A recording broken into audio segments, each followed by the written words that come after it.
My name is Rachel Chen, and I died at 51 after a loveless marriage that had lasted 3 decades. My husband David Park, a decorated Air Force officer, had passed away 2 years earlier during a training mission. While sorting through his belongings, I discovered a leather journal hidden in his desk drawer.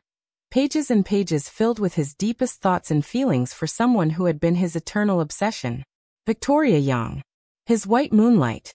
As they say, the perfect woman who lives forever in a man's heart, untouchable and idealized. Reading that journal, I finally understood why David had treated me with such cold politeness throughout our marriage. Every kind gesture had been duty.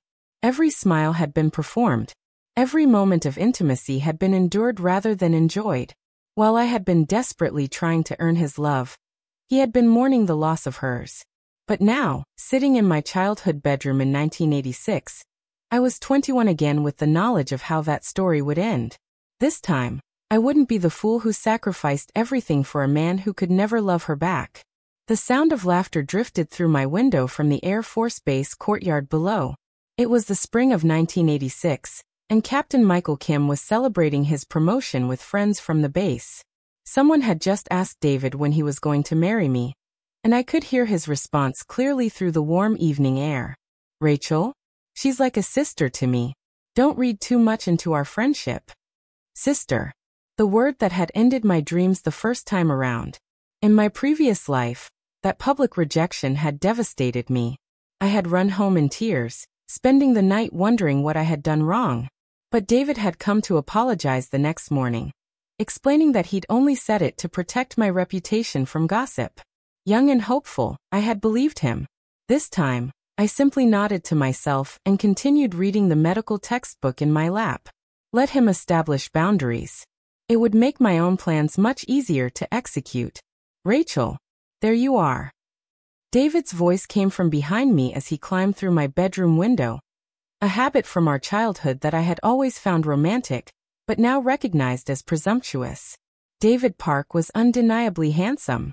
Tall, broad-shouldered from his military training, with the kind of steady dark eyes that made people trust him instinctively. In my previous life, I had been completely enchanted by his presence. Now I could see him clearly. A man who took my devotion for granted while reserving his passion for someone else. I heard what you said at Michael's party, I said without looking up from my book. David had the grace to look uncomfortable. Rachel, about that. You were right, I interrupted, finally meeting his eyes. We are like siblings. I'm glad you clarified that for everyone. He blinked, clearly not expecting this response. In our original timeline, I had been clingy and emotional, always pushing for more intimacy than he was willing to give. My calm acceptance must have seemed strange. Are you feeling all right? He asked, reaching out to touch my forehead. You don't seem like yourself. I moved away from his hand. I'm fine. Just tired from studying. The medical college entrance exams are coming up, and I want to be prepared. Medical college? David frowned. But I thought you were planning to stay local, maybe work at the base hospital as a nurse. Plans change, I said simply.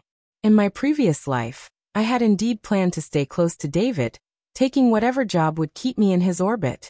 I had turned down a scholarship to Beijing Medical University, because David had said he would worry about me being so far away in the big city. Only later did I realize he'd been relieved to avoid the complications my absence might create with his parents, who had always expected us to marry. Rachel, David said carefully, we should talk about our future. What future? I asked. You just told a room full of people that I'm your sister. Siblings don't have romantic futures together. David's jaw tightened. You know, I didn't mean it like that. I was just trying to stop the gossip. The gossip is only a problem if you're ashamed of being associated with me romantically, I pointed out. If you actually wanted to marry me, you'd be proud to let people know. He opened his mouth to argue, then closed it again. We both knew I was right. Look, I said, closing my textbook. You don't need to explain yourself to me. We're friends, we've always been friends, and that's enough. I'm going to focus on my studies and my career. You should do the same. David stared at me for a long moment. Since when do you talk like this? You've never cared about careers before. You've always said your dream was to be a wife and mother. People change, I said. I've been doing a lot of thinking lately about what I really want from life. What I really wanted was to never again experience the hollow ache of loving someone who couldn't love me back. But I couldn't tell David that. After he left, I pulled out the acceptance letter I'd received from Beijing Medical University and smoothed it carefully on my desk. In my previous life, I had hidden this letter and eventually declined the offer. This time, I was going to accept it and build the life I should have had all along. 3 days later, the base was buzzing with excitement about the arrival of a visiting cultural troupe from the capital. They were performing for the officers and their families as part of a morale-building tour. I had no interest in attending. I knew exactly who would be performing and what the consequences would be. Victoria Young was the lead dancer, a stunning woman with classical features and graceful movements that made her seem almost ethereal on stage. In my previous life, David had been completely captivated by her from the moment she began dancing. Their attraction had been immediate and mutual, but circumstances had prevented them from acting on it. This time, I wanted to make sure those circumstances didn't interfere. "You're not coming to the performance?" my neighbor Mrs. Kim asked as she saw me heading toward the library instead of the auditorium. "I have studying to do," I replied. "Besides, I'm sure David will tell me all about it later." Mrs. Kim gave me a strange look. "Rachel, are you and David having problems? You've seemed different lately."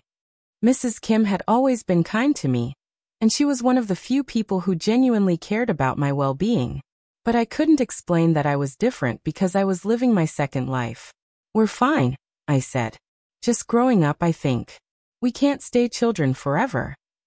That evening, David came to my house in a state I'd never seen before. Not in our original timeline, anyway. He was animated, almost glowing with excitement, but trying to hide it behind casual conversation. "The performance was incredible," he said, sitting on the edge of my bed while I continued reading. "You should have come. There was this dancer. Victoria Young," I said without looking up. "You know her. I read the program earlier. She's supposed to be very talented." David was quiet for a moment. When I glanced at him, he was staring out the window with a dreamy expression I'd never seen him wear when looking at me. "She is," he said softly. "Talented, I mean. And beautiful. And intelligent." We talked for a while after the show. "She's not like the other performers. There's something special about her." In our original timeline, David had kept his feelings for Victoria secret, probably out of some misguided sense of loyalty to me. This time, I decided to make things easier for him. "She sounds wonderful," I said. "You should ask her out." David's head snapped toward me. "What? If you like her, ask her out. The troupe is here for 2 weeks, right? That's enough time to get to know each other." "Rachel, I can't. People expect us to." "People expect us to be siblings," I reminded him. "That's what you told them. Siblings want each other to be happy." David looked confused and slightly panicked. "But what about our parents? They've always assumed we'd get married. Then maybe it's time to tell them we're not interested in each other that way," I suggested. "It's not fair to Victoria if you're too afraid to pursue her because of some outdated expectations." I could see the conflict playing out on David's face. Part of him wanted to protest, to maintain the comfortable assumption that I would always be there as his backup plan. But a larger part was already dreaming of possibilities with Victoria. "You really wouldn't mind?" he asked finally. "David, I want you to be happy. If Victoria makes you happy, then you should be with her." It was the truth, just not the whole truth. I did want David to be happy. I also wanted him to be far away from me so I could build my own happiness without his interference. David left that night looking both relieved and excited. Within a week, he was completely infatuated with Victoria. They were inseparable whenever she wasn't performing, taking long walks around the base and talking for hours in the recreation hall. The other officers' wives whispered about how quickly David had moved on from his understanding with me, but I ignored the gossip. I was too busy preparing for my departure to Beijing Medical University. "Are you sure about this?" Professor Zhang asked when I came to finalize my acceptance. Professor Zhang had been my father's colleague before the car accident that had taken both my parents 3 years earlier. He'd been like a mentor to me since then, and I could see the concern in his eyes. Very sure, I replied. I've always been interested in medicine, and this is an incredible opportunity. But David Park is seeing someone else, I said calmly. We were never really together anyway. People just assumed we would be because we grew up together. Professor Zhang studied my face carefully. You seem different lately, Rachel. More mature. More focused. I've been thinking a lot about what I want from life, I said.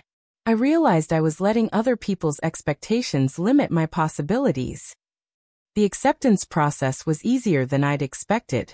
Professor Zhang wrote a glowing recommendation letter, emphasizing my academic achievements and my potential for contributing to medical research. Within 2 weeks, everything was arranged. David didn't learn about my plans until 3 days before my departure. He showed up at my house that evening looking more shaken than I'd ever seen him. Beijing Medical University? Rachel, when were you going to tell me? I'm telling you now, I said. I leave on Monday. But that's impossible. You never even applied. I applied months ago. I just didn't tell anyone because I wasn't sure I'd be accepted. David sat heavily in my father's old chair, running his hands through his hair. This doesn't make sense. You've never wanted to be a doctor. You've never wanted to leave home. How do you know what I've wanted? I asked. When have you ever asked me about my dreams?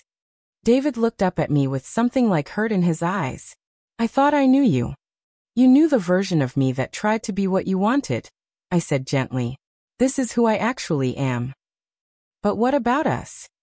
There is no us, David. You made that very clear at Michael's party. And you've made it even clearer by spending every free moment with Victoria. David's face flushed. Victoria she's special. But that doesn't mean I don't care about you. I know you care about me. The way you'd care about a sister.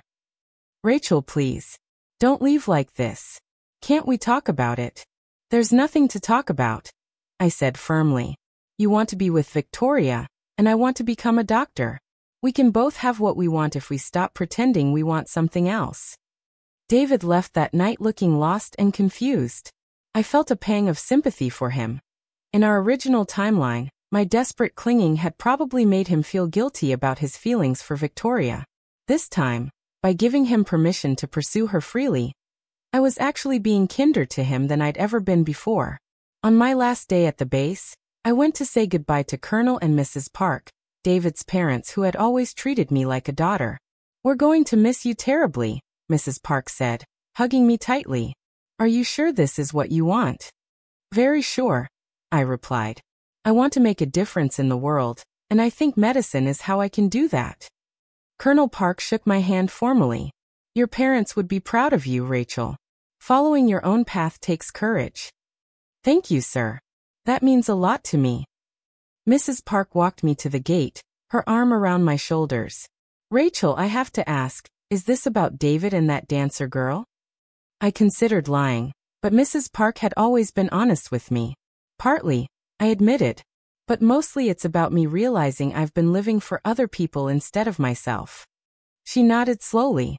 I understand. I always hoped you and David would end up together, but I suppose it's better that you're both free to find your own happiness. I think so too. As my bus pulled away from the base, I caught a glimpse of David and Victoria walking hand in hand near the parade ground. He looked happier than I'd ever seen him, and she was gazing up at him with obvious adoration. They were perfect together in a way David and I had never been. For the first time in either of my lives, I felt genuinely happy for him. Beijing Medical University was everything I had dreamed it would be. The coursework was challenging, the professors were brilliant, and my fellow students were passionate about medicine in a way that inspired me daily. For the first time in my life, I was surrounded by people who valued knowledge and achievement over social connections and romantic drama. I threw myself into my studies with an intensity that surprised my professors. Having lived through one lifetime already, I had a deep appreciation for how precious time was and how important it was to use it wisely. Miss Chen, Professor Liu said after I'd scored the highest marks on our anatomy exam. Have you considered specializing in surgery? You have excellent spatial reasoning and steady hands. I'm interested in cardiothoracic surgery, I replied. I want to work on cases where I can literally save lives. Professor Liu smiled. Ambitious. I like that. There are opportunities for advanced training abroad if you're willing to work for them. Abroad. The possibility hadn't occurred to me, but it was intriguing. In my previous life, I had never traveled further than the next province. The idea of seeing the world, learning from international experts, was thrilling. What would that involve? I asked. Excellent grades, research publications, and language skills. The best programs are in Germany and the United States. Are you prepared to work harder than you've ever worked before? Yes, I said without hesitation. I spent my first year at university focused entirely on academics. I had no interest in dating or social events. I'd already learned what happened when you prioritized romance over personal growth. Instead, I joined study groups, volunteered at the university hospital, and began learning German in my spare time. My letters home were brief and focused on my academic progress. David had married Victoria in a small ceremony 6 months after I left for Beijing. According to Mrs. Park's letters, they were blissfully happy, though Victoria had struggled to adapt to military life after her career as a performer ended. I felt nothing but relief reading about their marriage. In our original timeline, David had married me out of duty after Victoria died in a tragic accident. He'd spent our entire marriage grieving her loss and resenting me for being alive when she wasn't. This time, they were both getting their happy ending. At the end of my second year, Professor Liu approached me with an opportunity that would change everything. There's a research fellowship available at Johns Hopkins University in Baltimore, he said. It's specifically for international students interested in cardiac surgery. The program lasts 3 years, and fellows often stay to complete their residency training. That's 5 or 6 years total, I said, calculating quickly. At least. But Rachel, this is the kind of opportunity that comes once in a lifetime. Hopkins has one of the best cardiac surgery programs in the world. If you're serious about this field, there's no better place to train. I thought about my previous life, about the 30 years I'd spent waiting for David to love me, about all the opportunities I'd passed up to stay close to someone who'd never truly wanted me there.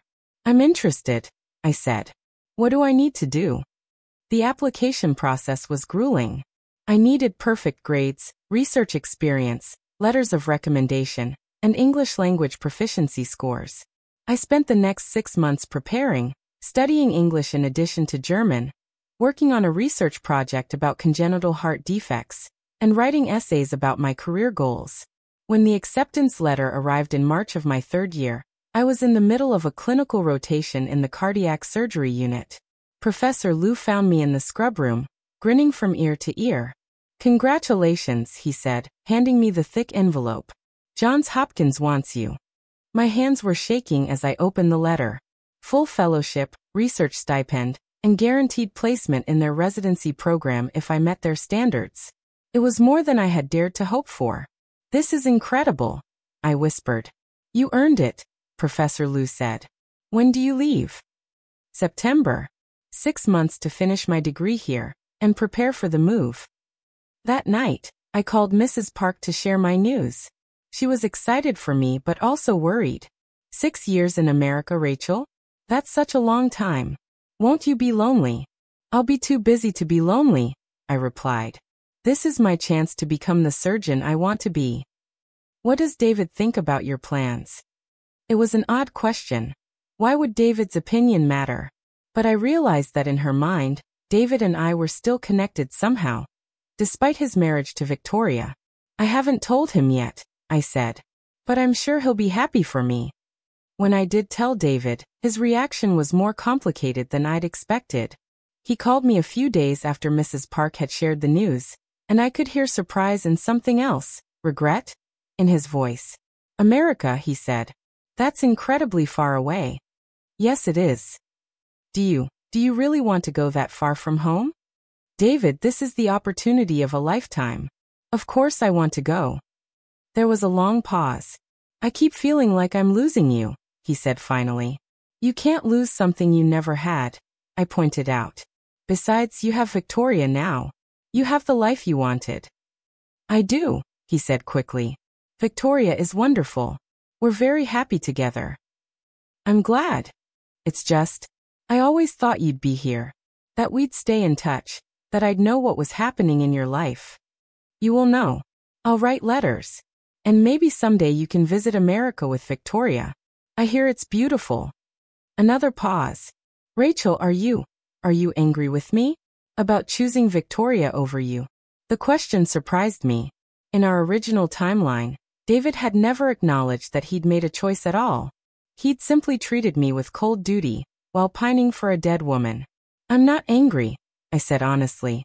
I'm grateful. If you hadn't chosen Victoria, I might never have discovered what I'm capable of on my own. But aren't you lonely? Don't you want to get married, have a family? Someday maybe. But not now. Right now, I want to become the best surgeon I can be. That's enough for me. David was quiet for so long I thought the connection had been lost. I hope you find what you're looking for in America, he said finally. I already have, I replied. The day before my departure for America, I visited my parents' graves one last time. I hadn't been able to do this in my previous life. David had convinced me that dwelling on the past was unhealthy, that I should focus on our future together instead. I wish you could see what I'm about to do, I whispered, placing fresh flowers on their headstones. I'm going to make you proud. I'm going to save lives and make a difference in the world. And I'm going to do it as myself, not as someone's shadow. The flight to Baltimore was my first time on an airplane. As we lifted off from Beijing, I watched China grow smaller below me and felt a mix of excitement and terror. I was leaving everything familiar behind to chase a dream I'd never dared to pursue in my previous life. Johns Hopkins University was overwhelming at first. The hospital was enormous, the equipment was more advanced than anything I'd seen in China, and my fellow international students were some of the brightest people I'd ever met. For the first few weeks, I wondered if I'd made a terrible mistake.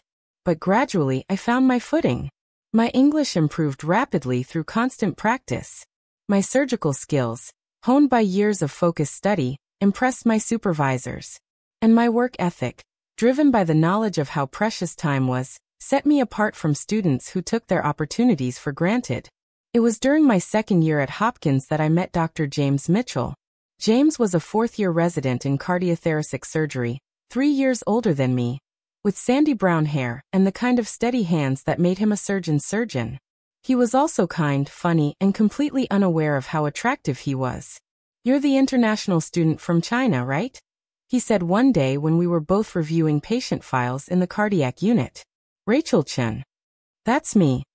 I've heard good things about your work. Dr. Harrison says you have excellent instincts in the OR. I felt myself blush. Dr. Harrison was the head of the cardiac surgery program, and notoriously difficult to impress. Thank you.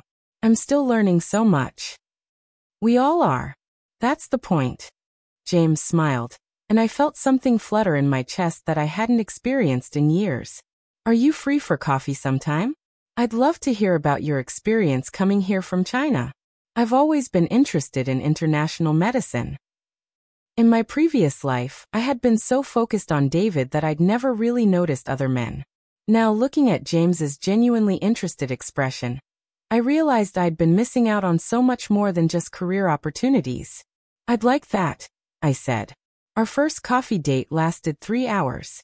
James was genuinely curious about my background, my motivations for coming to America, and my experiences adapting to a new culture.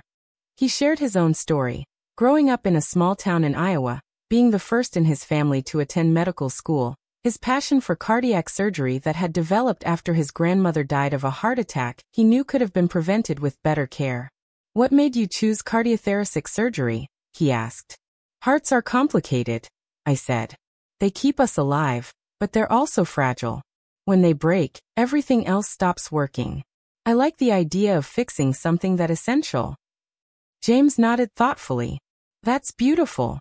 Most people say they want to help people, but you get to the core of it. You want to fix the thing that makes life possible. It was the most romantic thing anyone had ever said to me, And he wasn't even trying to be romantic. Our relationship developed slowly, built on mutual respect and shared interests rather than the desperate passion I'd felt for David. James never made me feel like I needed to diminish myself to make him comfortable. He was proud of my achievements, supportive of my ambitions, and genuinely interested in my thoughts and opinions on everything from surgical techniques to Chinese literature. "You're different from other women I've dated," he told me after we'd been seeing each other for 6 months. "Different how?" "You know who you are. You have your own goals, your own dreams. You're not trying to mold yourself into what you think I want." If only he knew, I thought. If he could see the version of me from my previous life, clinging desperately to a man who couldn't love me back, he'd be shocked by how much people could change. "I learned the hard way that you can't build happiness on someone else's foundation," I said instead. James took my hand. "Well, I'm grateful for whatever taught you that lesson, even if it was hard." By my 4th year at Hopkins, James and I were living together in a small apartment near the hospital. I was excelling in my residency training, and my research on minimally invasive cardiac surgery techniques was attracting attention from surgical journals. James had completed his residency and been offered a fellowship at Mass General in Boston. "Come with me," he said one evening as we were cooking dinner together. "They have excellent opportunities for international doctors. You could complete your training there." "James, are you asking me to move to Boston with you?" "I'm asking you to marry me," he said, setting down his spatula and pulling a ring box from his pocket. "I love you, Rachel. I love your dedication, your intelligence, your determination to make the world better. I want to build a life with you, wherever that life takes us." I stared at the ring. A simple, elegant solitaire that was nothing like the elaborate diamond David had given me in our previous life. This ring represented partnership rather than possession, collaboration rather than obligation. "Yes," I said without hesitation. "Yes, I'll marry you." Our wedding was small and perfect. Just a few close friends from the hospital, James's parents who flew in from Iowa, and Mrs. Park who surprised me by making the trip from China to be there. "Your parents would have loved him," she whispered as she hugged me after the ceremony. "He looks at you the way a man should look at his wife." "How is that?" I asked. "Like he can't believe how lucky he is." James and I honeymooned in Europe, visiting the great medical centers of London, Vienna, and Berlin. In each city, we toured hospitals, attended lectures, and talked with surgeons about their techniques and innovations. It was the perfect trip for two people who had found love through their shared passion for medicine. "I have something to confess," James said as we walked along the Thames on our last night in London. "What's that?" "When I first asked you out, it wasn't just because I was interested in international medicine. No. It was because I thought you were the most beautiful woman I'd ever seen, and I was trying to think of any excuse to spend time with you." I laughed. "And here I thought you were just being academically curious." "Well, that too. But mostly I was smitten. Smitten. Completely gone. Head over heels. Utterly besotted. Good thing I said yes to coffee then." "Best decision you ever made," James said, spinning me around under a streetlight. "Actually," I said, "the best decision I ever made was leaving China to come to Hopkins." "Even better than marrying me?" "That decision made marrying you possible." James kissed me there on the bridge, with the lights of London reflecting in the water below us, and I thought about how different this life was from the one I'd lived before. In my previous timeline, I'd spent my honeymoon with David in a tense, awkward week at a military resort where he'd seemed distant and uncomfortable. Now I was married to a man who celebrated my achievements instead of feeling threatened by them, who wanted to explore the world with me instead of keeping me safely contained. Back in Boston, James and I threw ourselves into our work. He was developing new techniques for treating aortic aneurysms, while I was researching ways to improve outcomes for pediatric cardiac surgery. We published papers together, presented at conferences together, and built a reputation as one of the most promising young surgical couples in our field. It was during our 3rd year in Boston that we received an unexpected letter from China. Mrs. Park wrote to tell me that David had been killed in a training accident, and Victoria had died from complications during childbirth 6 months later, leaving behind a baby daughter who was being raised by David's parents. I sat with the letter for a long time, trying to process the news. In our original timeline, David had died in a similar accident, but much later in life. Victoria had died years earlier, and we'd never had children. The ripple effects of my changed choices had created an entirely different series of events. "Are you all right?" James asked, finding me staring out our apartment window. "An old friend died," I said. "Someone I grew up with." James sat beside me and pulled me into his arms. "I'm sorry. Do you want to talk about it?" I thought about how to explain David's role in my life without revealing the full truth about my reborn existence. "He was my first love," I said finally. "Or I thought he was my first love. Looking back, I think I was more in love with the idea of him than with who he actually was." "That's common with childhood relationships," James said gently. "We project so much onto people we've known forever. The strange thing is, I'm sad he's dead, but I'm not devastated the way I would have expected to be. I feel free, somehow. Like a chapter of my life is finally closed. Maybe because you've moved so far beyond who you were when you knew him. People change, Rachel. You're not the same person you were in China." James was right, more than he knew. I wasn't just a different person from who I'd been in China. I was literally a different person from a different lifetime. That night, I wrote a letter to Colonel and Mrs. Park, expressing my condolences and offering to help with expenses for David's daughter. I also sent a generous donation to a scholarship fund in David's name. It felt like the right way to honor the memory of someone who had shaped my life so profoundly, even if not in the way either of us had originally planned. 5 years later, James and I returned to China as part of a medical mission to establish a cardiac surgery training program in Beijing. I hadn't been home in almost a decade, and I was nervous about how the trip would affect me. The China we returned to was rapidly modernizing. New buildings were going up everywhere, and the medical facilities were far more advanced than when I'd left. At Beijing Medical University, I was welcomed as a distinguished alumna who had brought honor to the institution through my international achievements. "Dr. Chen," Professor Liu said when he introduced me to a room full of medical students, "has published over 30 papers in international journals and pioneered several techniques that are now standard practice in pediatric cardiac surgery. She represents the very best of what Chinese medicine can achieve on the world stage." After my lecture, a young female student approached me with bright, eager eyes.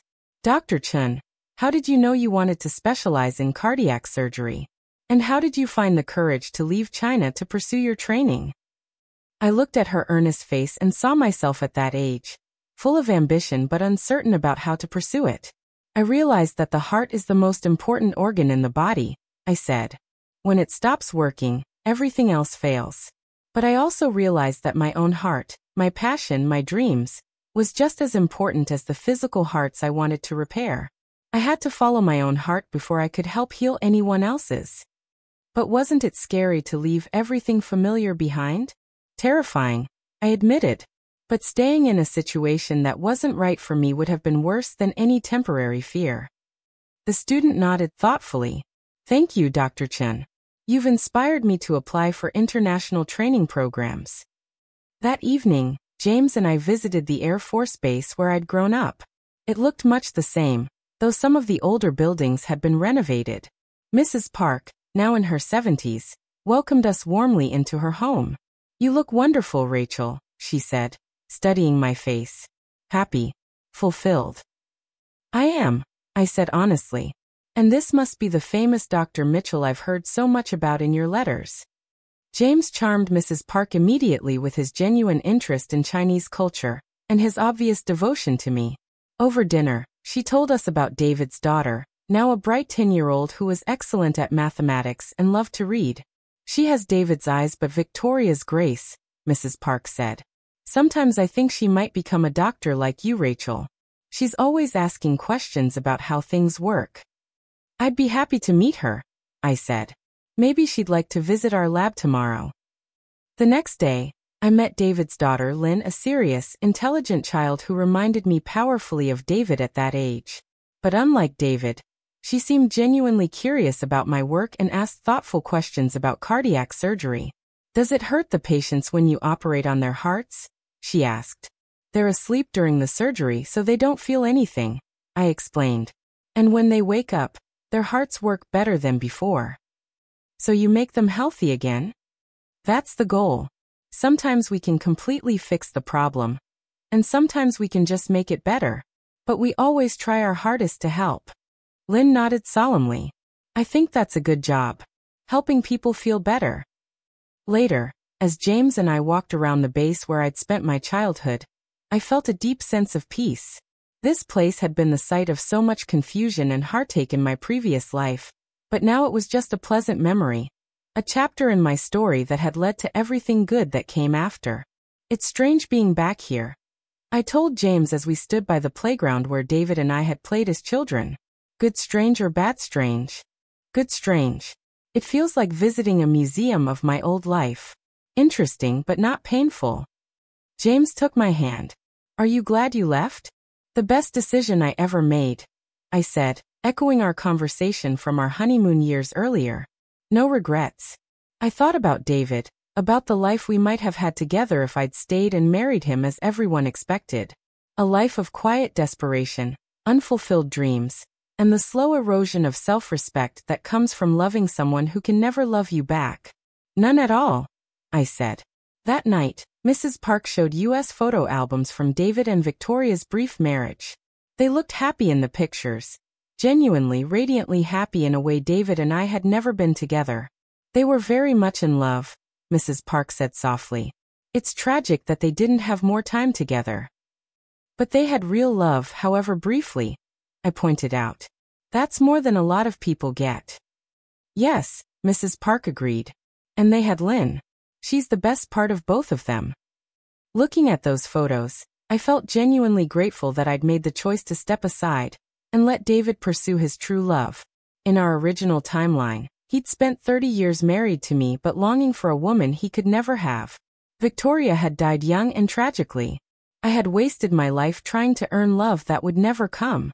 This time, David and Victoria had gotten their chance at happiness, even if it was cut short. Lynn existed because they'd been able to be together, and I had built a life that exceeded my wildest dreams from either timeline.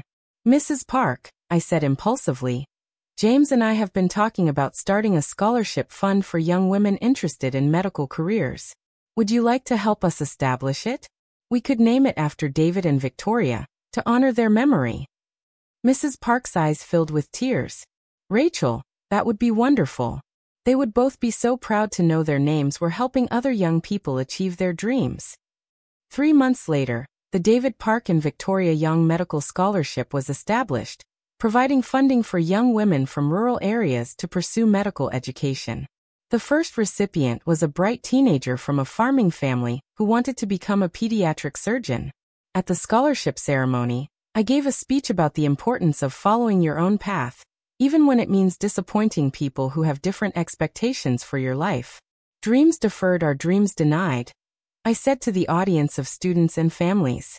But dreams pursued with courage and determination can change not only your own life, but the lives of everyone you touch along the way. After the ceremony, James and I were approached by a reporter from a medical journal, who wanted to do a feature article about international medical couples who were making significant contributions to their fields.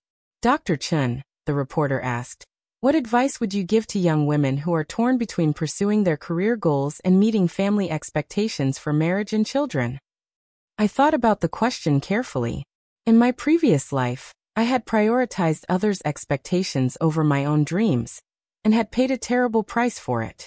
I would tell them that you can't build a meaningful life on someone else's foundation, I said. Marriage and family can be wonderful, but they should enhance who you are, not replace who you are. If someone expects you to become smaller to make them more comfortable, they're not the right person for your life. And how do you and Dr. Mitchell balance your careers with your marriage? James and I looked at each other and smiled. We don't balance them, James said. We integrate them. Our careers aren't separate from our marriage, they're part of it. We both want the same things: to save lives, to advance medical knowledge, to make the world a little bit better. Supporting each other's professional goals is just another way of loving each other. The article, when it was published 6 months later, featured a photo of James and me in our surgical scrubs, standing together in the cardiac surgery unit we'd helped establish in Beijing. The headline read, "Love in the Time of Surgery. How Two Doctors Built a Marriage Around Shared Purpose." Reading the article, I marveled at how different my life had become from both my original timeline and my expectations when I was first reborn. In my previous life, I had defined myself entirely through my relationship with David, and when that relationship failed to fulfill me, I had no sense of who I was as an individual. Now, at 35, I was a respected cardiac surgeon with an international reputation, a loving marriage built on mutual respect and shared goals, and the deep satisfaction that comes from knowing you're living authentically. The greatest gift of my second chance hadn't been the opportunity to change David's fate or win his love. It had been the chance to discover who I really was when I stopped trying to be what someone else needed me to be. 6 months after the article was published, James and I received a letter that would change our lives once again. The World Health Organization was establishing a new cardiac surgery training center in Kenya, and they wanted James to serve as director and me to head up the pediatric cardiac surgery program. "Africa," James said, looking up from the letter with excitement in his eyes. "Rachel, this could be incredible. Think of the lives we could save, the surgeons we could train. It would mean leaving everything we've built here," I pointed out, though I was already feeling the pull of a new adventure. "We can build again," James said. "That's what we do. We go where we're needed most, and we build programs that help people." I thought about the scared young woman I'd been in my previous life, so afraid of change that I'd clung to a relationship that made me miserable rather than risk the unknown. Then I thought about the confident woman I'd become, someone who had crossed oceans to pursue her dreams, and had never regretted taking the risk. "Yes," I said. "Let's go to Africa." 2 years later, we were standing in a state-of-the-art cardiac surgery suite in Nairobi, watching as Dr. Amara Kone, our first Kenyan trainee, successfully completed a complex pediatric heart surgery under our supervision. "Beautiful work," I told her as we closed the patient's chest. "Your suturing technique is flawless." Dr. Kone beamed with pride. "Thank you, Dr. Chen. When I was a child, my brother died because there was no cardiac surgeon available to repair his heart defect. I promised myself that someday I would make sure no other families had to go through what mine did. And now you're making that promise a reality," I said. After the surgery, James and I walked out onto the hospital balcony to watch the African sunset paint the sky in brilliant oranges and purples. "Do you ever wonder what your life would have been like if you'd made different choices?" James asked, putting his arm around me. I thought about David, about Victoria, about the daughter they'd had together who was now 15 and planning to study medicine herself.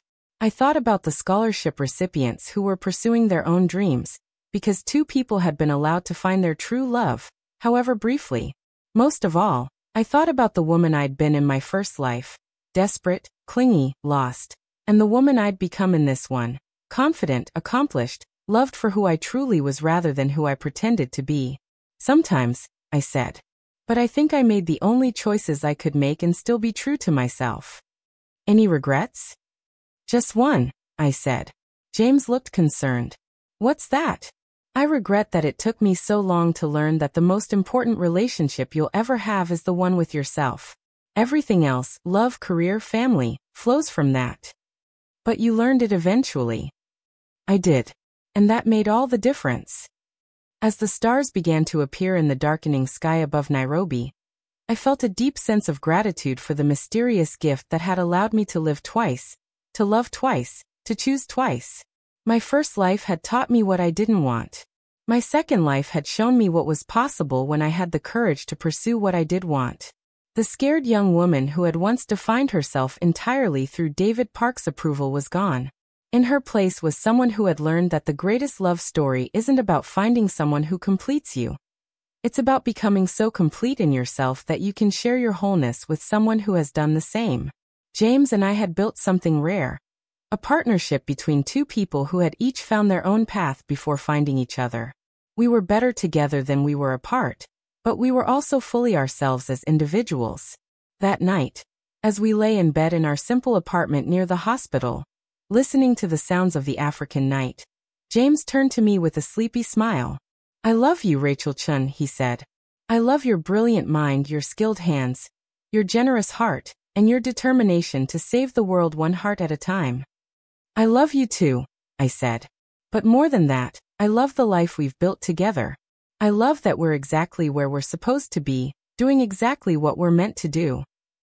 No looking back? No looking back, I confirmed. Only forward, toward whatever adventure comes next. As I drifted off to sleep that night, I sent a silent thank you to whatever force had given me a second chance at life.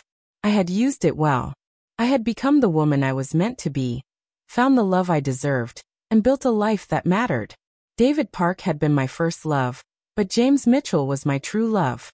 The difference between them was the difference between trying to be someone else's version of perfect and being perfectly yourself. In my first life, I had spent 30 years waiting for David to love me back. In my second life, I had spent 15 years building a love so strong and sure that it could weather any storm. It had taken dying and being reborn to learn the most important lesson of all. You can't love anyone else properly until you love yourself enough to choose what's right for you, even when it disappoints people who claim to care about you. The woman who had once begged David Park not to leave her was gone forever.